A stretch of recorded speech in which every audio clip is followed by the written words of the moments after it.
Bien, comenzamos, Alejandrina. Su preparación. Pastor, es un resumen. Sí, Ya. A ver, buenas noches. Vamos a conocer un poquito sobre la Iglesia Presbiteriana en los Estados Unidos de América del Norte y el Gran Avivamiento en la época colonial. Los orígenes de la Iglesia Presbiteriana es la Reforma Protestante del siglo XVI. Los escritos del teólogo y abogado francés Juan Calvin. Eh, Solidificaron gran parte del pensamiento reformado que le precedió en la forma de los sermones y escritos de Undrip Zwingli. John Knox es un sacerdote católico de Escocia que estudió con Calvino en Ginebra, Suiza. Llevó las enseñanzas de Calvino a Escocia y dirigió la Reforma Escocesa de 1560. Y como resultado, la Iglesia de Escocia abrazó la teología reformada y la política presbiteriana. Los escoceses trajeron su fe presbiteriana a Irlanda, donde sentaron las bases de lo que se convertiría en la Iglesia Presbiteriana de Irlanda. En la segunda mitad del siglo XVII, los presbiterianos estaban emigrando a la Norteamérica británica. Los inmigrantes escoceses contribuyeron a una fuerte presencia presbiteriana en las colonias, particularmente en Filadelfia.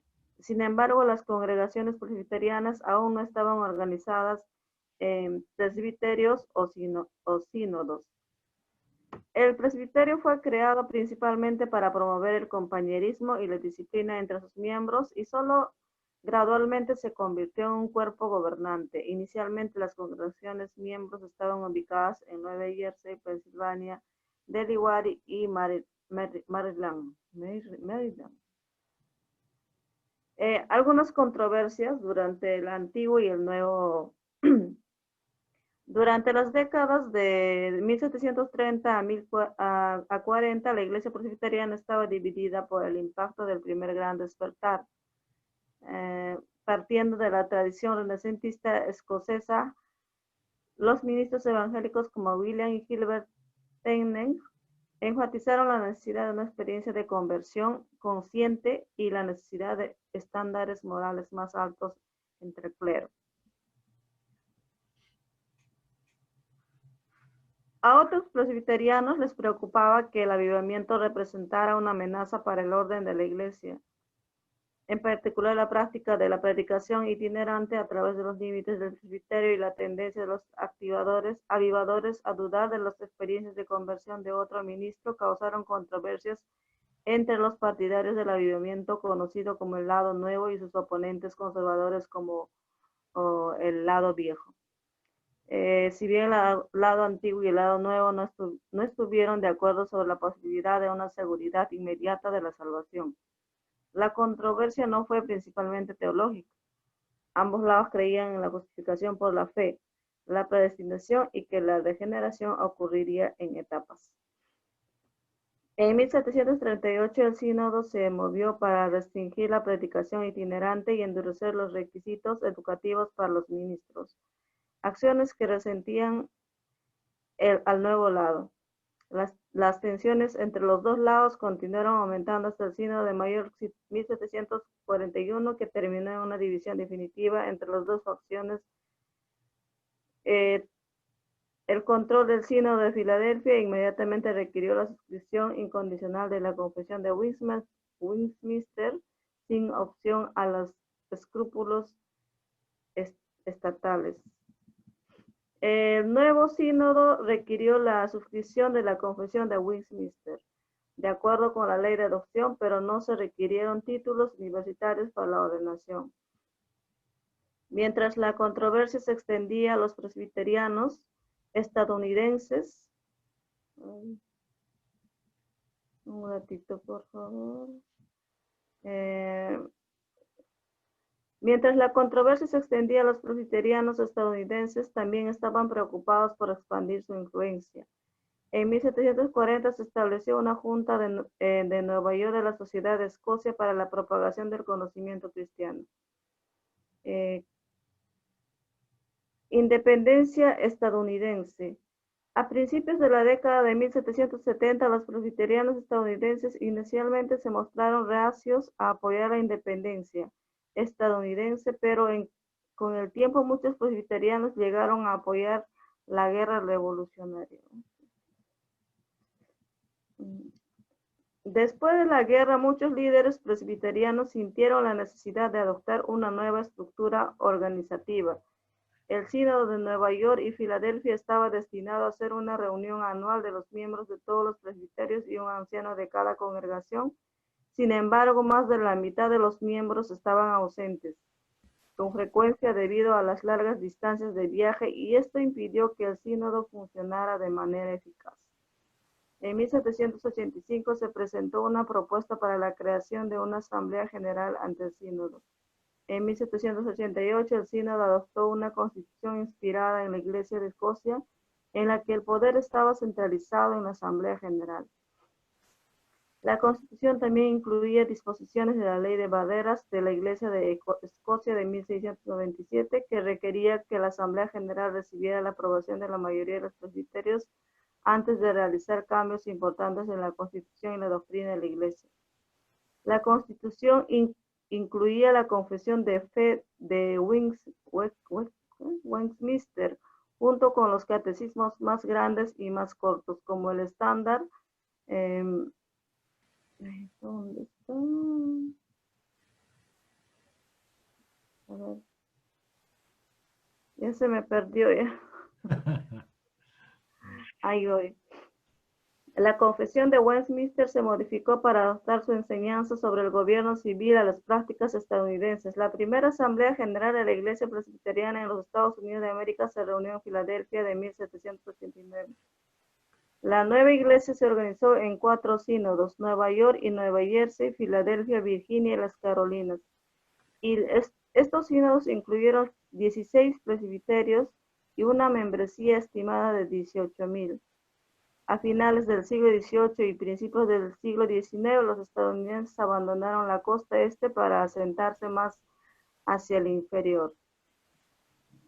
El Seminario Teológico de Princeton y el Seminario Presbiteriano de la Unión se fundaron en 1812, seguido por el Seminario Teológico de Auburn en 1821. El crecimiento en el noroeste fue acompañado por la reacción de organizaciones de reformas morales tales como escuelas dominicales, asociaciones, las vías y las sociedades de la Biblia y orfanatos. La proliferación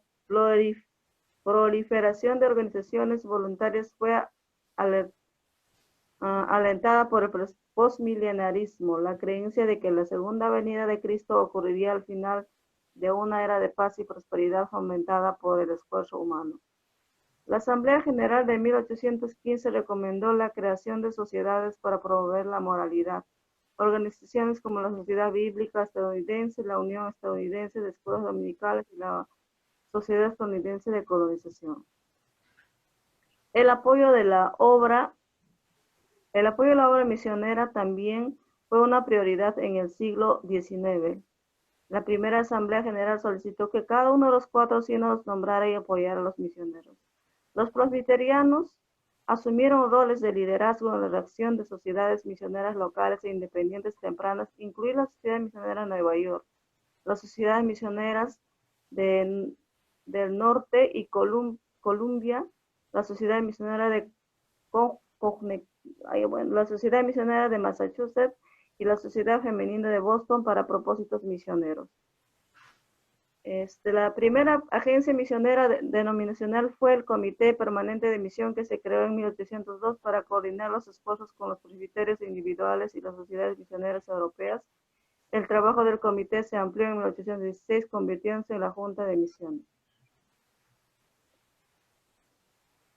La Junta Congregacional Estadounidense de Comisionados para Misiones Extranjeras se convirtió en la agencia misionera reconocida de la Asamblea General, y las operaciones de la Sociedad Misionera Extranjera Unida se fusionaron con la Junta Estadounidense.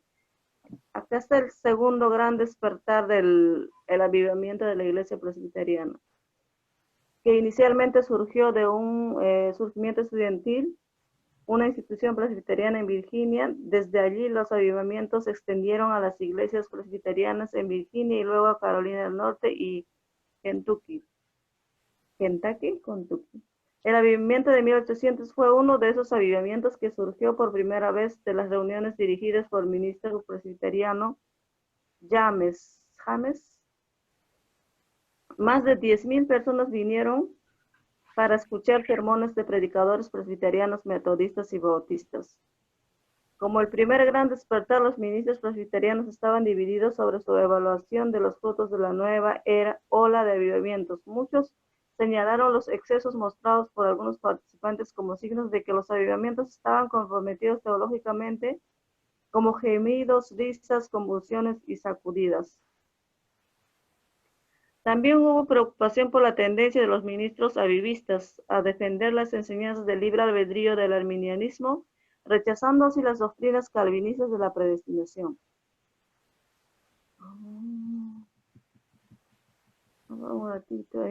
Enfrentando cargos de herejía por sus creencias arminianas. Los ministros presbiterianos Richard y John Thompson, junto con Barton y otros 2 ministros, optaron por retirarse del sínodo de Kentucky y formar el presbiterio independiente de Springfield en 1803. Estos ministros luego disolverían y convertirse en los fundadores del movimiento de restauración estadounidense, del cual se originan las denominaciones de la Iglesia Cristiana, Discípulos de Cristo y las Iglesias de Cristo.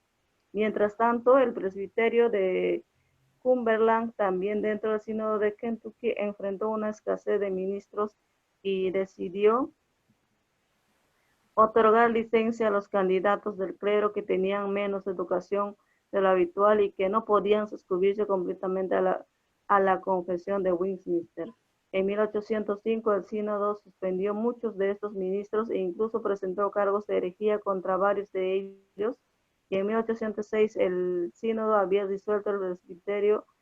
En 1810 los ministros descontentos con las acciones del sínodo formaron la iglesia presbiteriana de Cumberland. Después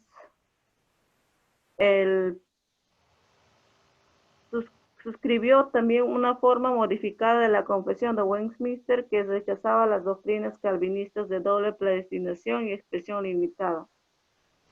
El crecimiento de la iglesia en el noreste también estuvo acompañado de avivamiento, aunque más tranquilos y reservados que los del sur. Los avivamientos del segundo gran despertar transformaron la religión en el noreste y a menudo fueron dirigidos por presbiterianos y congregacionalistas. El plan de unión condujo a la difusión de la teología de Nueva Inglaterra, también conocida como la teología de New Haven, originalmente concebida por los congregacionalistas.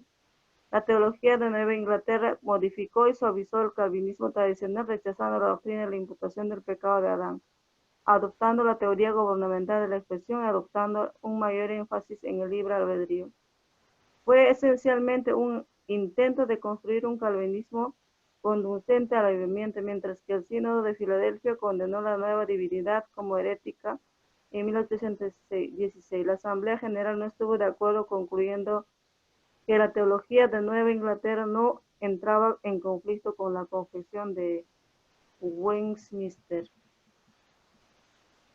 Controversia entre la vieja escuela y la nueva escuela. A pesar del intento de la Asamblea General de promover la paz y la unidad, 2 facciones distintas se desarrollaron durante la década de 1820 sobre los temas de suscripción confesional, avivamiento y la difusión de la teología de Nueva Inglaterra. La facción de la nueva escuela defendía el avivamiento de la teología de Nueva Inglaterra, mientras que la vieja se oponía a los extremos del avivamiento y deseaba una estricta conformidad con la confesión de Westminster. El centro ideológico del presbiterianismo de la vieja escuela fue el Seminario Teológico de Princeton, que bajo el liderazgo de Archibald Alexander y Charles Hodge se asoció a un tipo de escolasticismo reformado como teología de Princeton. Los juicios por herejías de destacados líderes de la nueva escuela profundizaron aún más la división dentro de la denominación. Tanto el presbiterio como el sínodo de Filadelfia declararon culpable Dirigía Albert Barnes, pastor de la primera iglesia presbiteriana de Filadelfia. Los presbiterianos de la vieja escuela, sin embargo, se indignaron cuando la nueva escuela que denominaba la Asamblea General de 1831 desestimó los cargos. Lehman, famoso avivador, reformador moral y presidente del recién establecido Seminario Teológico Lane, fue acusado de herejía en 1835, pero también fue absuelto. La figura más radical de la facción de la nueva escuela fue el prominente evangelista Charles Grandison Finney. Los avivamientos de Finney se caracterizaron por sus nuevas medidas, que incluían reuniones prolongadas, predicaciones extemporáneas, el banco ansioso y grupos de oración. Acusó a Finney de predicar el pelagianismo y lo instó a dejar la iglesia presbiteriana. Y hizo precisamente esto en 1826 cuando se unió a la iglesia congregacional como pastor del tabernáculo de Broadway en la ciudad de Nueva York. Yo creo, hasta ahí nomás, pastor. Bueno, menos mal que el preocupaba sea muy largo. Sí, no. Todavía estaba vivo 80 tanto. Ahí no, 835, no más quedé. No, 836 no Bueno, hubo más tiempo. ya. Mire, Alejandrina, Sí, ¿puede evaluar o resumir en una frase cómo es la iglesia presbiteriana en Norteamérica? ¿Cómo fue? ¿Y cómo es? ¿cómo fue? Mm, pastor. Yo solo sé que se le dice presbiterianos, pero que fueron los más populares. Era, era. Era, pastor. Por fe, tiene que decir, tiene que volver. Bueno, eh, iglesia presbiteriana en Norteamérica, como mencioné, que como britanos eran como calvinistas. Y después, un pastor irlandés, que ahí vino el sistema de iglesia presbiteriana. O sea, ahí paralelamente desarrollaba después la mayoría de iglesia congregacional como britanos fueron adoptados a la iglesia presbiteriana y realmente siempre la historia de las denominaciones, historia de las divisiones, ¿no?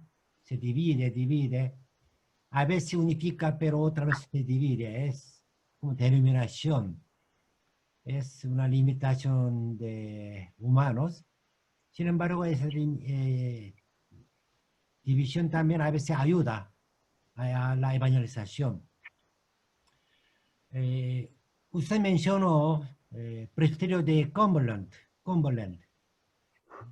o después se desarrolló el sínodo de Cumberland. ¿Ellos por qué se separaron?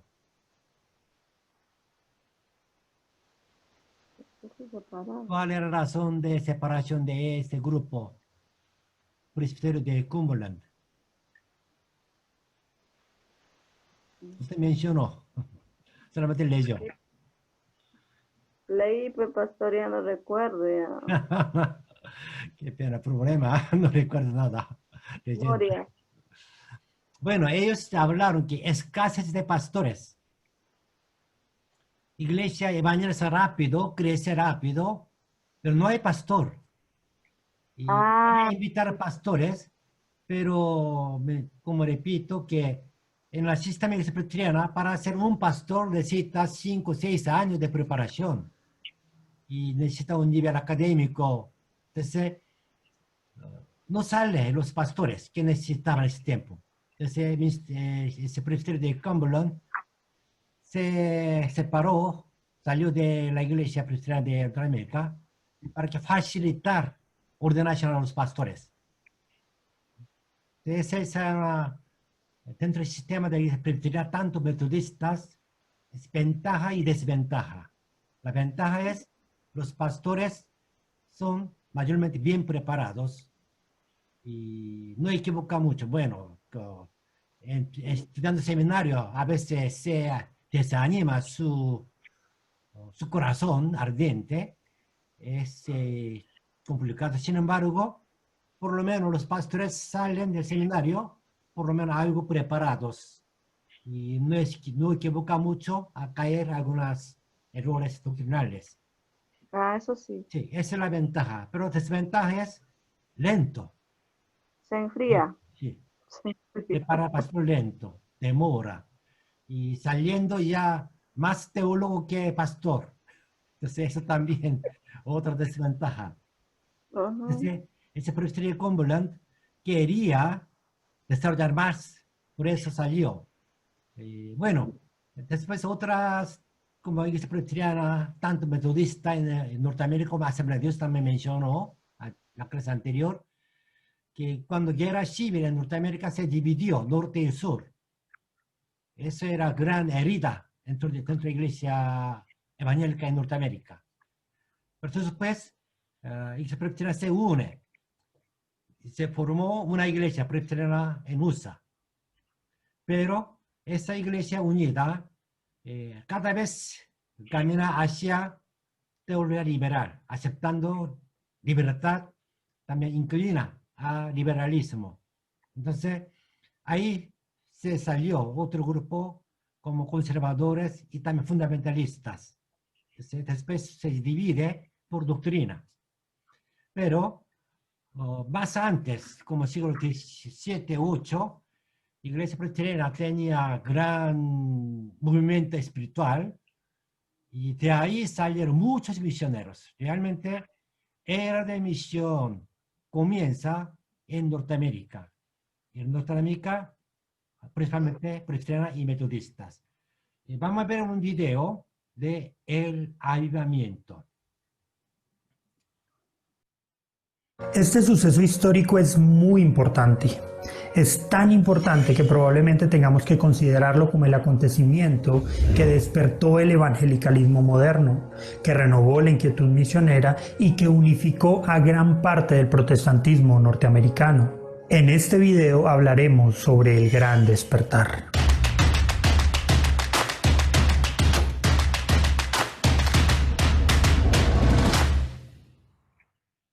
Antes de 1720 ya se estaban experimentando ciertos preludios de lo que sería el Gran Despertar. Sin embargo, los años más importantes para este evento de renovación espiritual fueron entre 1740 y 1742, pero se extendió probablemente hasta 1760. Ahora, para entender de una forma más clara lo que sucedió durante el Gran Despertar, debemos ir hacia atrás hasta el momento en el que los primeros protestantes se empezaron a asentar en Norteamérica.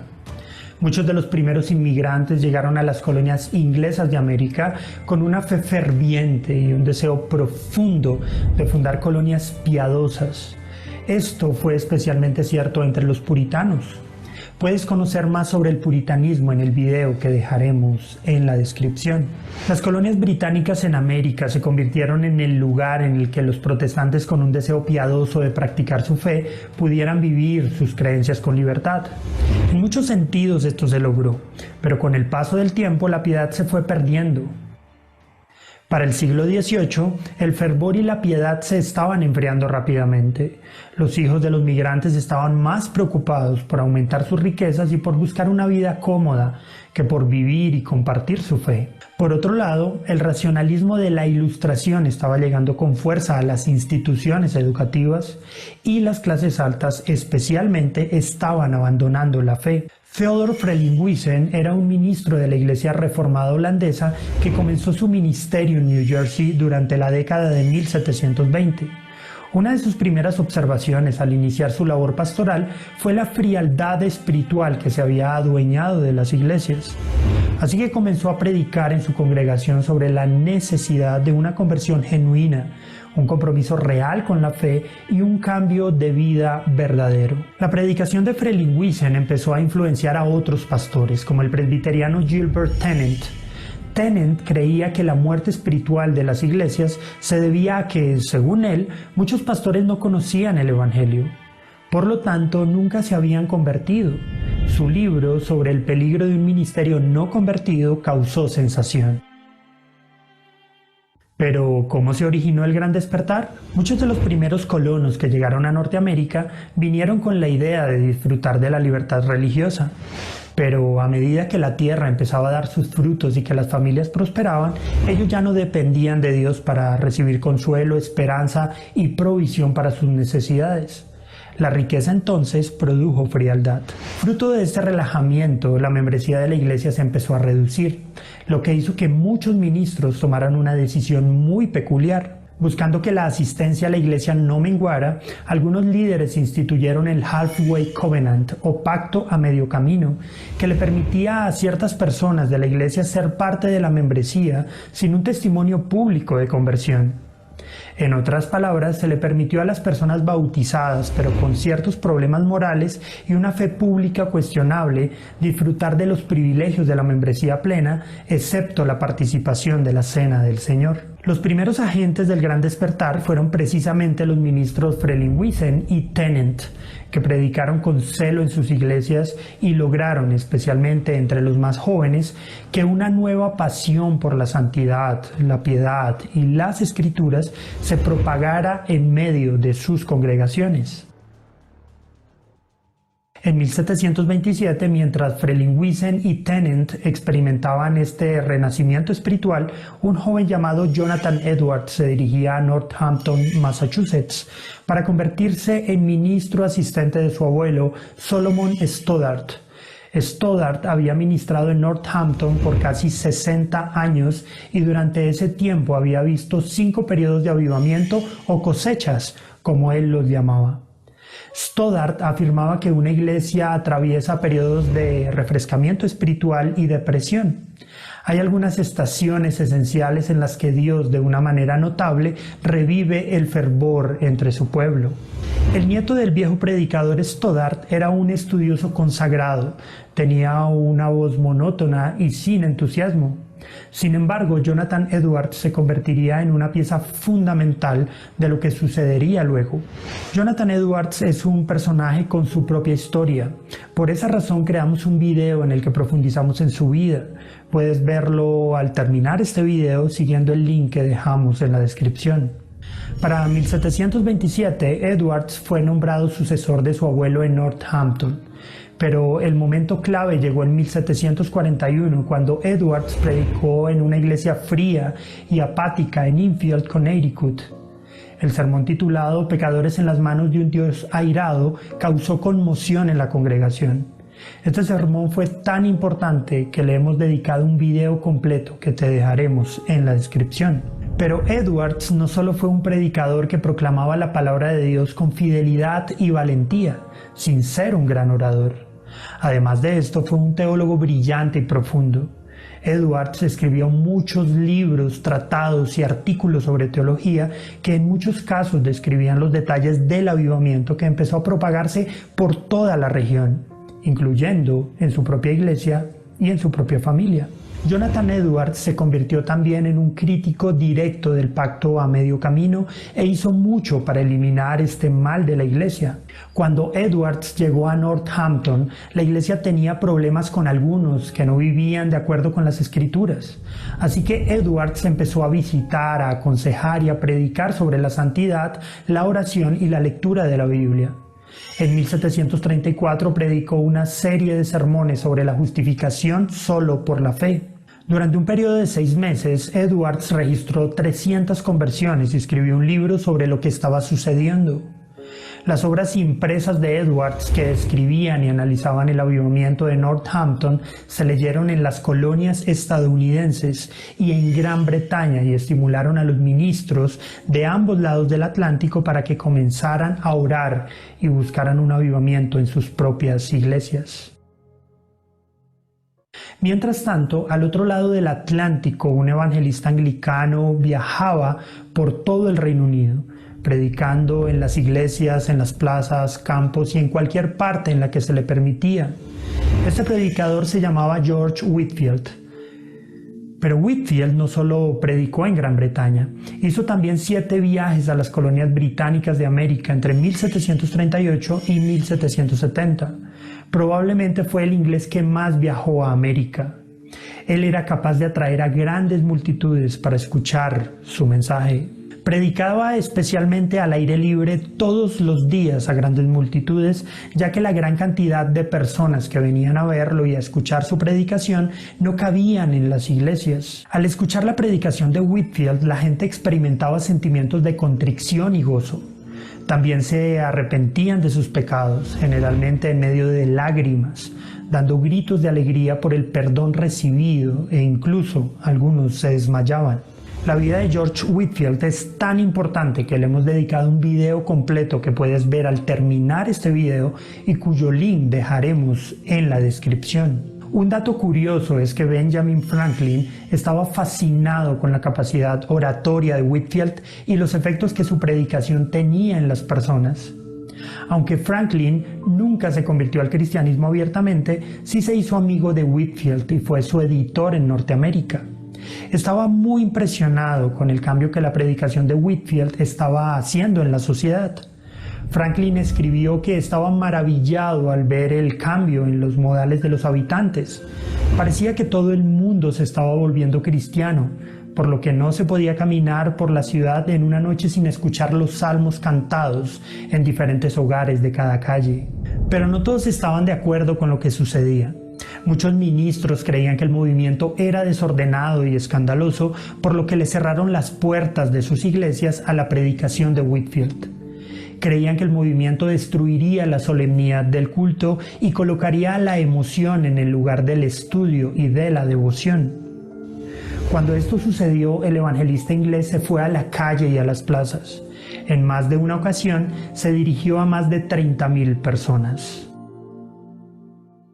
Algo muy interesante que logró la predicación de Whitefield fue unir a las diferentes denominaciones y movimientos independientes alrededor de este despertar espiritual. Por otro lado, unió a las colonias que tradicionalmente estaban separadas. Alguna vez, predicando sobre las diferentes denominaciones, dijo: Padre Abraham, ¿a quién tienes en el cielo? ¿Algún episcopal? No. ¿Algún presbiteriano? No. ¿Algún independiente o metodista? No. Entonces, ¿a quién tienes allí, Padre Abraham? No conocemos a ninguno de esos nombres aquí. Todos los que están aquí son cristianos, creyentes en Cristo, hombres que han salido victoriosos por la sangre del Cordero y la palabra de su testimonio. ¿O es ese el caso? Entonces, Dios, ayúdanos a todos a olvidar el tener nombres y volvernos cristianos de hecho y en verdad. Durante toda su vida, Whitefield hizo 7 recorridos por las colonias y predicó al menos 18,000 sermones. En verdad, era muy difícil encontrar un lugar en las colonias británicas en América en la que no hubiesen escuchado hablar del gran evangelista. Pero no todos aceptaron lo que estaba sucediendo con el Gran Despertar. Uno de los principales opositores fue Charles Chauncey, un ministro de Boston. Chauncey fue especialmente crítico con la predicación de Whitefield y, en cambio, apoyó un estilo mucho más tradicional y formal para la iglesia. Alrededor de 1742, un debate sobre el Gran Despertar dividió a los ministros de Nueva Inglaterra.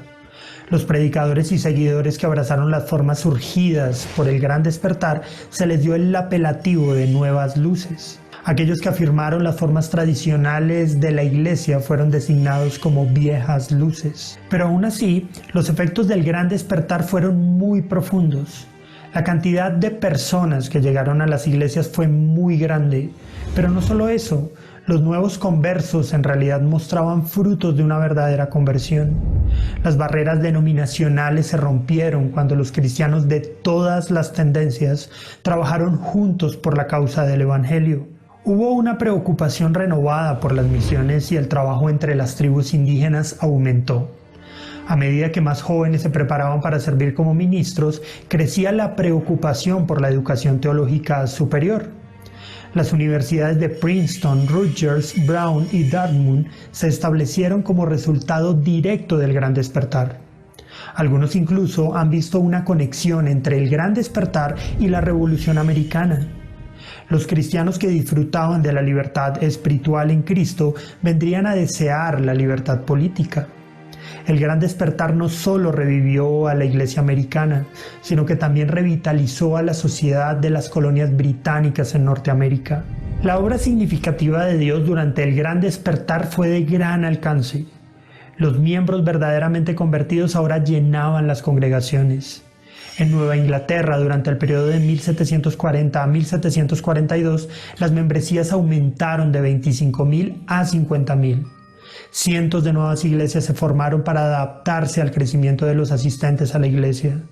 Por primera vez, las colonias individuales tenían un punto en común con las otras colonias. Se unieron bajo la bandera de Cristo. No solo el Gran Despertar unió a las colonias alrededor de su fe, sino también alrededor de la política. Después de ser liberados del pecado interior, los colonos también buscaron liberarse del colonialismo inglés. El lema de la guerra de independencia fue: no hay rey, sino Rey Jesús. El Gran Despertar impulsó el deseo de una experiencia genuina de conversión y de un testimonio público de fe. Despertó el deseo por el evangelismo, las misiones, la teología y la piedad, que tendría amplias consecuencias futuras. No solo en el nacimiento de los Estados Unidos, sino en la expansión y el desarrollo del protestantismo. ¿Y tú, qué piensas? ¿Qué similitudes encuentras entre la situación previa al Gran Despertar y la condición de la Iglesia hoy? ¿De qué formas crees que necesitamos que Dios despierte a su pueblo en nuestro tiempo? Déjanos tu opinión en los comentarios y suscríbete a nuestro canal para ver más contenido como este. Muy bien. A ver, ¿no? En Norteamérica, la mejor universidad es Harvard, ¿no? Escuchaba, ¿no? Ese nombre, Harvard. Harvard. Harvard, sí.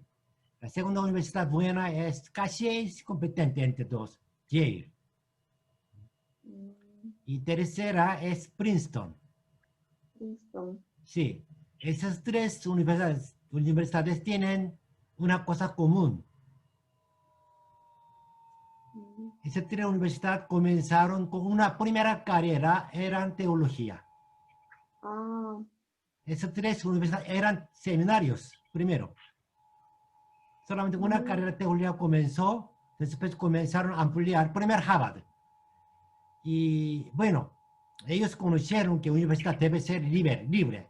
Entonces, primero teología, después ampliando las carreras, ya no estaba preparando. Primero quería que preparar a los pastores de allá. Pero después se encontraron que allí no salen pastores, solo teólogos o otra. Entonces, dejando Harvard, comenzó otras universidades, Yale, con el mismo propósito de preparar pastores. Pero igual, con tiempo, Yale también comenzó ampliando sus carreras, ya teología es secundaria, otra carrera más importante. Finalmente, con este despertamiento, ellos hicieron tercera universidad, es Princeton, pero por dos experiencias, en el caso de Princeton, ellos hicieron una protección, que Princeton es un seminario teológico bajo de la Asamblea de Presbiteriana, Iglesia Presbiteriana, directamente adentro del seminario. Y otras carreras libres es forma Universidad Princeton. Es el mismo lugar. Hay biblioteca central, después al lado hay facultad de teología. Después alrededor de esas dos hay otras facultades. Es campus grande, una ciudad. Entonces, central de Universidad de Princeton está facultad de teología. Pero facultad de teología es independiente de la universidad. Mismo nombre, mismo lugar, todos alumnos se sienten mismos alumnos. Sin embargo, administraciones separadas, porque el seminario continuará como seminario. Entonces, eso hasta hoy. El seminario Princeton pertenece a la iglesia independientemente dentro de la Universidad de Princeton. Pero en el mismo campus, ellos comparten todas las cosas, pero diferente administración. Bueno, después también damos otras universidades comenzaron, todos son universidades cristianas. También nos muestra carácter de Norteamérica. Su base es protestantismo. Y este era el primer avivamiento. Y presentación de Joel haremos próxima semana. Vamos a ver otro video más sobre misiones como el resultado de segunda avivamiento. Vamos a ver hasta esto. Es parte de historia. Antes de que William Carey fuera al campo misionero, probablemente solo había unos pocos cientos de misioneros protestantes en el mundo. Para cuando Carey murió, había cerca de 1000 repartidos en cientos de campos misioneros en todo el globo. Para 1900, 70 años después de la muerte de Carey, luego de un segundo estallido de misiones protestantes, había cerca de 15.000 misioneros protestantes europeos y estadounidenses en todo el mundo. Pero la mayoría de aquellos misioneros que tuvieron ministerios cortos, pues muchos murieron en los primeros 2 años en el campo, lo que mantuvo el número de obreros en las misiones bastante estable durante este tiempo. Sin embargo, para muchos, la magnitud del movimiento misionero moderno no debe medirse por el número de misioneros, debe medirse por el crecimiento de la iglesia. En 1800, quizás el 1% de los cristianos protestantes vivía en Asia, África y América Latina. Para 1900, este número había crecido al 10%. En 1992, al menos el 67% de todos los cristianos protestantes activos vivían en países que alguna vez fueron considerados campos misioneros extranjeros por los europeos o estadounidenses. Y es que en las últimas décadas la iglesia ha crecido rápidamente, incluso de manera explosiva en muchos lugares como Corea, África subsahariana, Singapur y China. Considera este notable cambio. Hace solo 200 años, el cristianismo protestante era casi exclusivamente occidental. Ahora los protestantes son más fuertes en Asia, África y América Latina. Desde el punto de vista cristiano, el movimiento misionero moderno ha trastornado el mundo. La pregunta es, ¿qué causó este movimiento?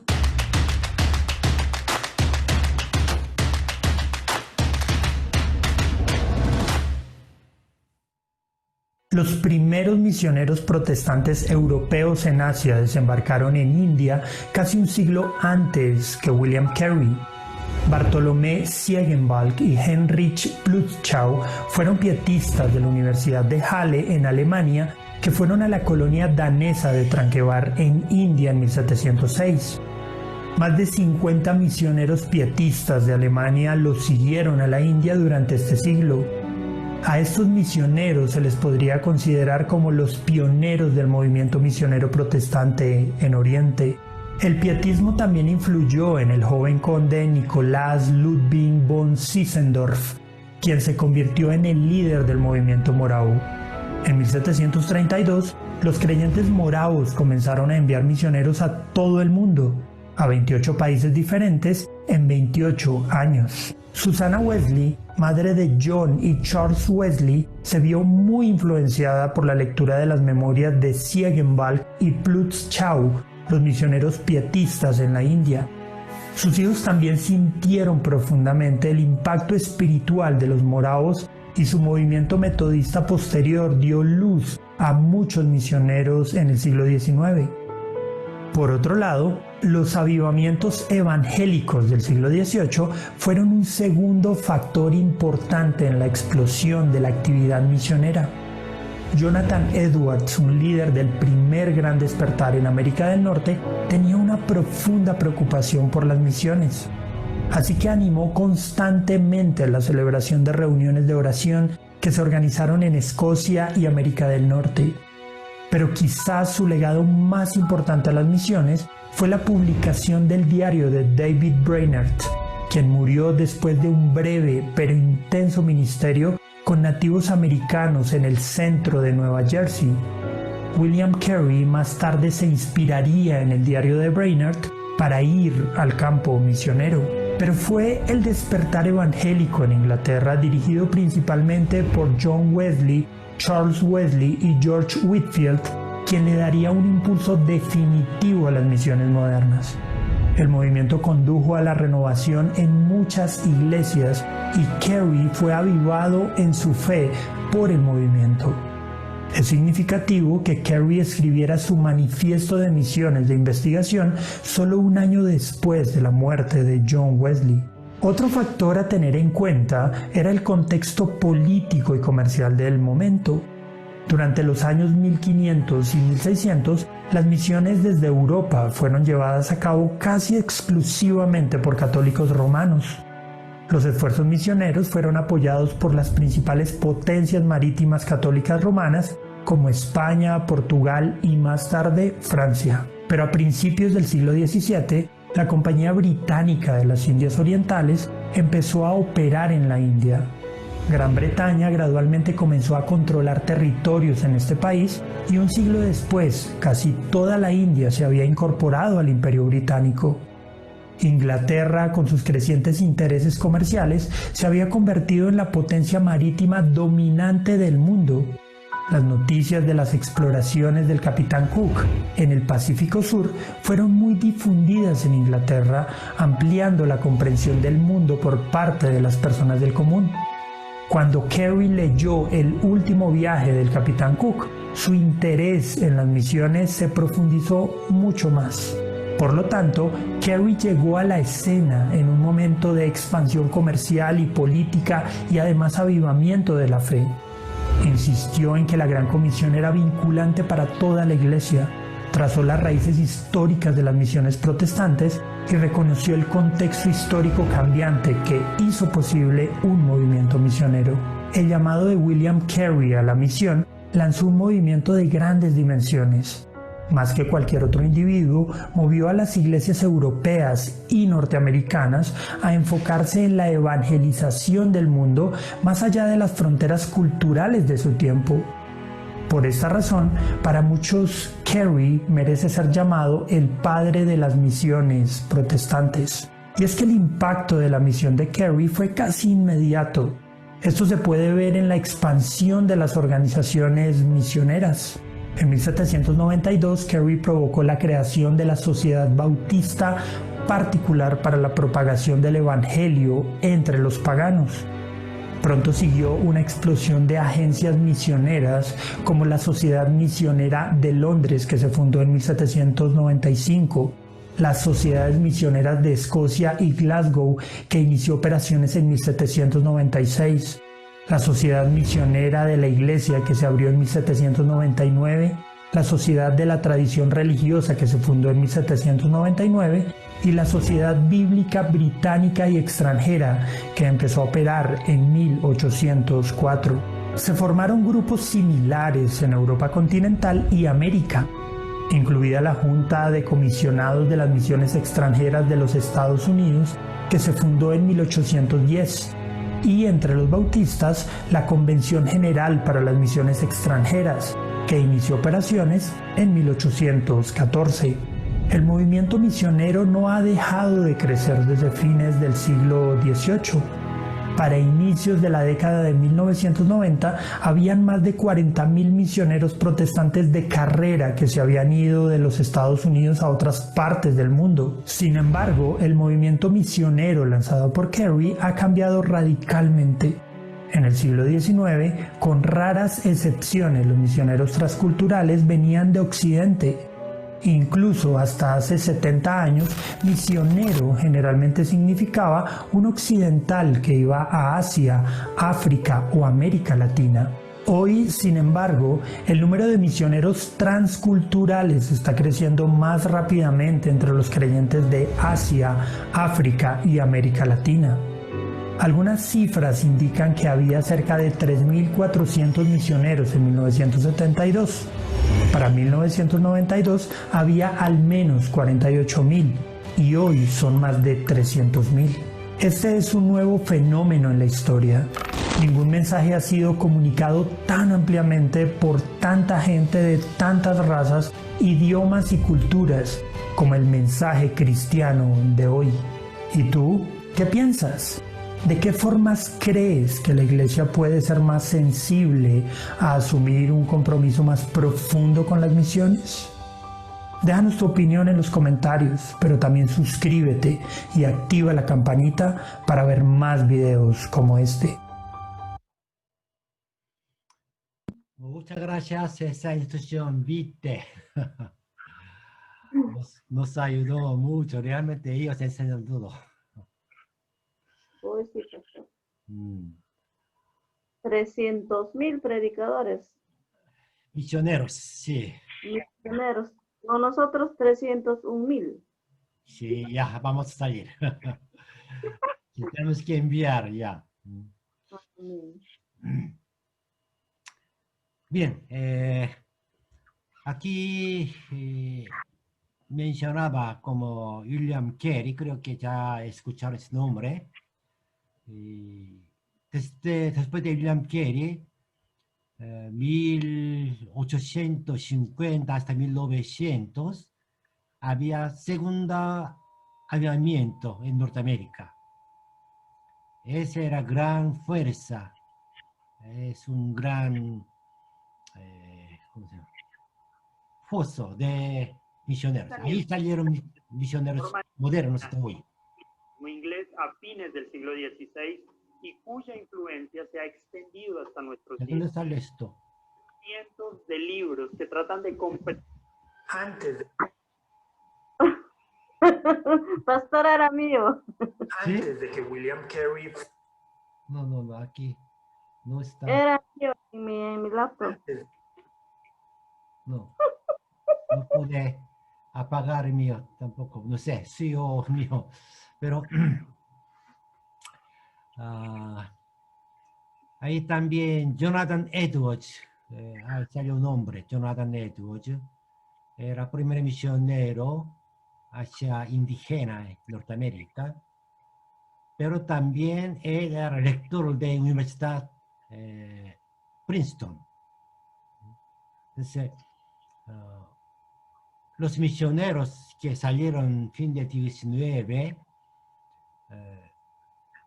eran primer nivel de los pastores. Ellos estudiaron las universidades, tenían muchas potencias para administrar en su propio país, pero ellos salieron afuera. Y ahí mencionaron, mayoría murieron en primeros 2 años. No había una protección para misioneros, más peligro eran enfermedades. En Corea hay un cementerio de misioneros. Un cementerio de misioneros. Y ahí, no sé, cantidad, un tercio, un cuarto es bebé. Tumba pequeña para bebé. Porque ellos, adultos, sí aguantaron la clima o diferencia, pero bebés no pudieron aguantar. Tampoco había buen servicio de enfermería. Se murieron. Bueno, ese tiempo, aunque su propio país también siempre mueren muchos niños, en bebé mueren, pero en Corea o en Asia, África del Sur, era peor. Cuando un misionero saliera ese tiempo afuera, significa que él puede morir pronto. Y sus hijos no hay garantía de vivir, sobrevivir. Pero si ellos salieron para evangelizar, ¿de dónde vino esta fuerza? Avivamiento. Avivamiento. Despertando primero su espíritu, ya sale ese ánimo de salir afuera. Bueno, ese tiempo, como hasta el siglo XIX, la mayor iglesia evangélica era presbiteriana, metodista, bautista. Esa iglesia era anglicana también. Muchos misioneros, primer grupo de misioneros era ingleses. La mayor de iglesia inglesa era anglicana.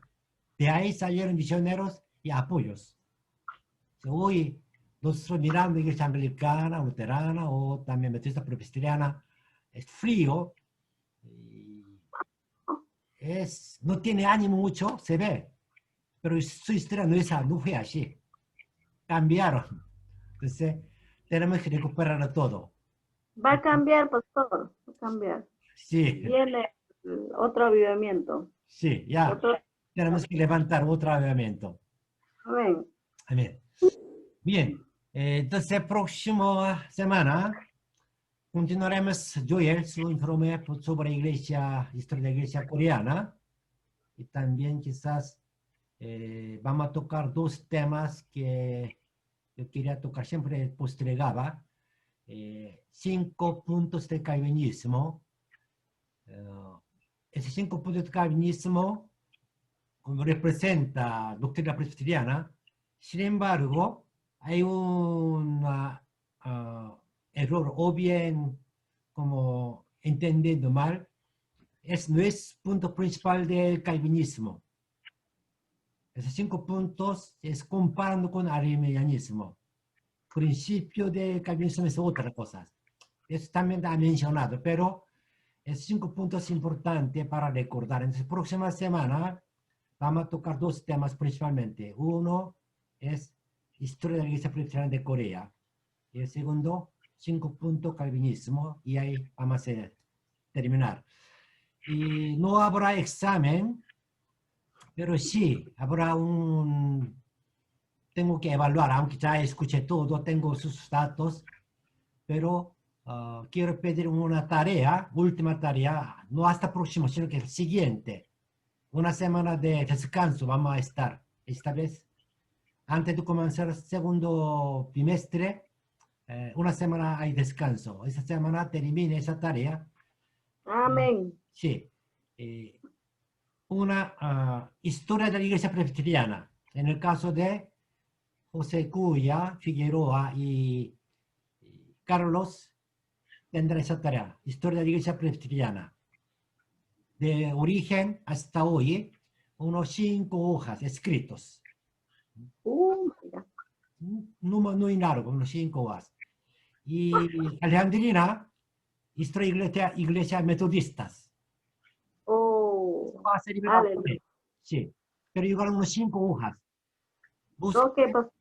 De origen hasta hoy. Ya. Para que usted tenga su identidad, su propia iglesia. Y Joel, ¿qué quiere escribir? ¿Asamblea de Dios o Pentecostal? Usted puede elegir. En las asambleas también. Está bien, sí. Historia de la Iglesia Asamblea de Dios. Ya. Tiene que comenzar de protestantismo. Bueno, algo de su origen, no asamblea, sino que origen de iglesia protestante. De ahí, porque la Asamblea de Dios es corto, 100 años nada más. Entonces, hay una base, origen antiguo, después de formación de la Asamblea de Dios hasta hoy. Eso también servirá para cada uno de ustedes. Bien, hasta aquí. Muchas gracias. Pastor, buenas noches.